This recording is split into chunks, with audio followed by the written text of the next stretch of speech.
வணக்கம். சரி, எந்த தாமதமும் இல்லாம நாம நேரடியா விஷயத்துக்குள்ள போயிடலாம்.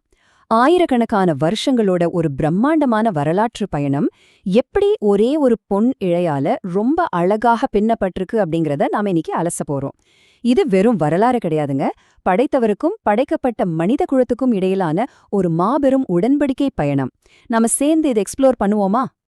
இந்த பிரம்மாண்டமான கதைய எளிதா புரிஞ்சுக்க இத நாம ஒரு பயண வரைபடம் மாதிரி 5 முக்கிய அத்தியாயங்களா பிரிச்சுக்கலாம். படைப்பும் வீழ்ச்சியும், ஆபிரஹாமின் உடன்படிக்கை, யோசேப்பும் விடுதலையும், சட்டமும் அலைதலும், அப்புறம் இறுதியா ஒரு புதிய உடன்படிக்கை. இப்போ ஒரு நிமிஷம் கவனிங்க. இது ஏதோ ஆங்காங்கே நடந்த சீரற்ற கதைகளோட தொகுப்பு இல்ல. முதல் தலைமுறையான படைப்பு, 10வது தலைமுறையான நோவா, 20வது தலைமுறையான ஆப்ரஹாம், அப்புறம் 26வது தலைமுறையான மோசே, இப்படி தலைமுறையா மிக துல்லியமா கட்டமைக்கப்பட்ட ஒரு மிகப்பெரிய ரோட் மேப் இது. சரி, அத்தியாயம் 1, படைப்பும் வீழ்ச்சியும், அதாவது மனிதகுலத்தின் தோற்றம் பற்றி இப்ப பார்க்கலாம். மனிதகுலம் முதல்ல ஏதேன் தோட்டத்துல படைக்கப்படுறாங்க. ஆனா நன்மை தீமை அறியத்தக்க அந்த மரத்தோட கனியை அவங்க சாப்பிட முடிவு செஞ்சதால அங்கிருந்து அவங்க வெளியேற்றப்படுறாங்க. படைத்தவருக்கும் அவங்களுக்கும் இடையிலான உறவு இங்கேதான் உடையுது. இந்த உடைந்த உறவை மறுபடியும் சரி செய்ய வேண்டிய ஒரு புதிய உடன்படிக்கையோட அவசியத்தை இந்த ஒரு நிகழ்வு தான் உருவாக்குது. இந்த இடத்துல ஒரு சுவாரஸ்யமான விஷயத்த கவனிங்க. மனிதர்களோட தீமையை பார்த்து ஒரு பெரிய வெள்ளத்தின் மூலமா ஒரு வியத்தக ரீசெட், அதாவது மறுதொடக்கம் செய்யப்படுது. மொத்தமும் அழிஞ்சிடும் நினைக்கும்போது அது நோவாவோட செய்யப்பட்ட முதல் உடன்படிக்கையில போய் முடியுது. இது ஒரு புதிய தொடக்கம்னு கூட சொல்லலாம். இப்ப நாம அத்தியாயம் 2க்கு வந்துட்டோம். ஆபிரஹாமின் உடன்படிக்கை, அதாவது ஒரு முழு தேசத்துக்கான வாக்குறுதி. ஆபிரஹாம் தன்னோட சொந்த ஊரை விட்டு வெளியேறும்படி அழைக்கப்படுறாரு.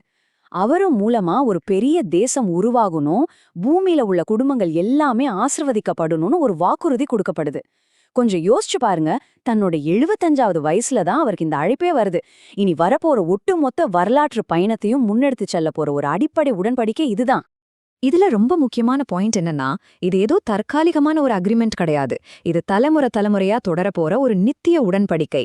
ஆனா இதுக்கு ஆப்ரஹாம் ரொம்ப பெரிய விசுவாசத்தை காட்ட வேண்டியிருந்தது. அந்த விசுவாசத்தோட அடையாளமா தான் ஆப்ராம் மற்றும் சாராய் அப்படிங்கிற அவங்களோட பெயர்கள் ஆப்ரஹாம் மற்றும் சாரா அப்படின்னு மாற்றப்படுது. இந்த அர்ப்பணிப்பை நிரூபிக்க ஆப்ரஹாமுக்கு ஒரு மாபெரும் சோதனை வருது. எந்த அளவுக்குன்னா, தன்னோட ஒரே மகனான ஈசாக்கையே பலியிடும்படி அவர் கேட்கப்படுறாரு. கொஞ்சமும் தயங்காம அவர் பலிபீடத்தை தயார் செஞ்ச அந்த இறுதி நொடியில ஒரு தேவதூதன் தலையிட்டு பலியிடுறதுக்காக ஒரு ஆட்டுக்கடாவை கொடுக்கறாங்க. இந்த தீவிரமான சோதனை ஆப்ரஹாமோட ஆழமான நம்பிக்கையையும் அந்த மாபெரும் வாக்குறுதியையும் மீண்டும் ரொம்ப ஸ்ட்ராங்கா உறுதிப்படுத்துது. அடுத்து அத்தியாயம் 3, யோசேப்பும் விடுதலையும், அதாவது அடிமைத்தனத்திலிருந்து மீட்பு எப்படி கிடைச்சதுன்னு பார்க்கலாம். சொந்த சகோதரர்களோட பொறாமையால விற்கப்படுற யோசேப்பு பொய்யான குற்றச்சாட்டு மூலமா எகிப்துல சிறையில அடைக்கப்படுறாரு.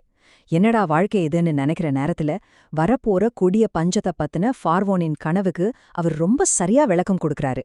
இதனால எதிர்பாராத விதமா எகிப்து நாட்டோட ஆட்சியாளராவே அவர் உயர்த்தப்படுறாரு. இந்த ஒரு ட்விஸ்ட் தான் இஸ்ரவேலர்கள் பஞ்சத்திலிருந்து தப்பிச்சு எகிப்துக்கு வந்து சேர காரணமா அமையுது. 430 ஆண்டுகள் என்ன ஒரு பெரிய நம்பர் இல்லையா? இதுதான் இஸ்ரவேலர்கள் எகிப்துல செலவழித்த காலம். ஆரம்பத்துல ரொம்ப மரியாதையா வரவேற்கப்பட்ட விருந்தினர்களா அங்கே போனவங்க காலப்போக்குல எப்படி கொடூரமாக ஒடுக்கப்பட்ட அடிமைகளா மாறினாங்க அப்படிங்கறத இந்த நம்பர் நமக்கு உணர்த்துது. இப்படி அடிமைகளா அவங்க கஷ்டப்பட்டு அழுத குரலை கேட்டதும் ஆப்ரஹாமுடன் செஞ்ச அந்த உடன்படிக்கைய கடவுள் நினைவு கூர்றாரு. எரியும் முச்செடியிலிருந்து மோசேக்கு ஒரு புகழ்பெற்ற பிரகடனம் சொல்லப்படுது. இருக்கிறவராகவே இருக்கிறேன் அப்படின்னு. அதாவது அந்த மக்களை விடுவிக்க ஒரு மீட்பரை அனுப்ப போற நேரம் வந்துடுச்சு அப்படிங்கிறதுக்கான சிக்னல் இது. இஸ்ரேல் தேசத்தை ஃபாரோனோட பிடியில இருந்து விடுவிக்க நிறைய அமானுஷ்யமான உதவிகள் வழங்கப்படுது. பஸ்கா ஆட்டுக்குட்டியை அடிச்சு அதோட ரத்தத்தை கதவு நிலைகள்ல அடையாளமா பூசுறது, புளிப்பில்லாத அப்பத்தை ரொம்ப அவசரமா சாப்பிடுறது, அப்புறம் சிவந்த சமுத்திரம் வியக்கத்தக்க வகையில 2ஆ பிளந்து வழிவிடுறது, இது எல்லாமே அந்த மாபெரும் விடுதலையோட மிக முக்கிய அடையாளங்கள். சரி, அத்தியாயம் 4, சட்டமும் அலைதலும். இந்த உடன்படிக்கையோட நிபந்தனைகள் என்னென்ன அப்படிங்கறத பார்க்கலாம். வேற தெய்வங்களை வழிபடக்கூடாது, சிலைகளை செய்யக்கூடாது, இப்படி கொடுக்கப்பட்ட இந்த 10 கட்டளைகள் ஏதோ சாதாரண அட்வைஸ் கிடையாது. இது அந்த தேசத்துடனான உடன்படிக்கையோட ரொம்ப கடுமையான நிபந்தனைகள். ஆனா இங்கதான் இந்த மொத்த கதையோட மைய முரண்பாடே வெளிப்படுது. வானத்திலிருந்து மண்ணான்னு சொல்லப்படுற உணவு கொட்டுறது மாதிரியான பெரிய அற்புதங்களை நேர்ல பார்த்த உடனேயே இந்த மக்கள் ஒரு தங்க கன்றுக்குட்டியை உருவாக்கி கலகம் செய்றாங்க. வெளியிலிருந்து கொடுக்கப்படுற சட்டதிட்டங்களின் படி வாழ்றது மனிதர்களுக்கு எவ்வளவு கஷ்டமான ஒரு விஷயம் அப்படிங்கறத இது அப்பட்டமா காட்டுது.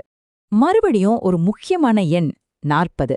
வாக்களிக்கப்பட்ட தேசத்தை உளவு பார்த்துட்டு வந்த பிறகு அவங்க காட்டின அவநம்பிக்கை காரணமா ஒரு முழு தலைமுறையுமே பாலைவனத்துல 40 வருஷம் அலைந்து திரிய சபிக்கப்படுறாங்க.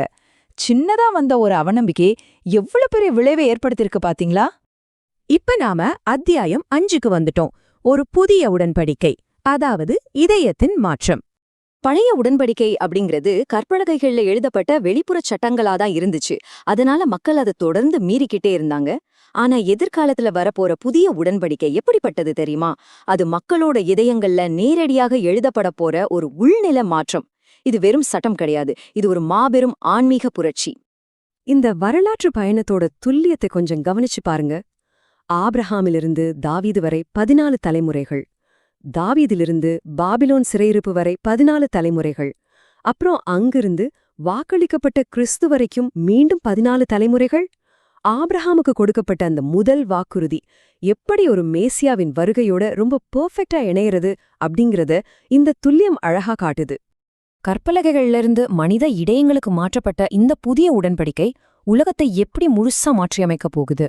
ஆபிரகாமோடு ஆரம்பிச்ச அந்த பொன் இழை ஒட்டுமொத்த மனித குலத்தோட எதிர்காலத்தையும் எந்த அளவுக்கு வடிவமைக்கப் போகுது? ரொம்பவே ஆழமான கேள்விகள் இல்லையா? இந்த சிந்தனையோடையே இந்த சிறப்பான அலசலை நாம நிறைவு செய்வோம்.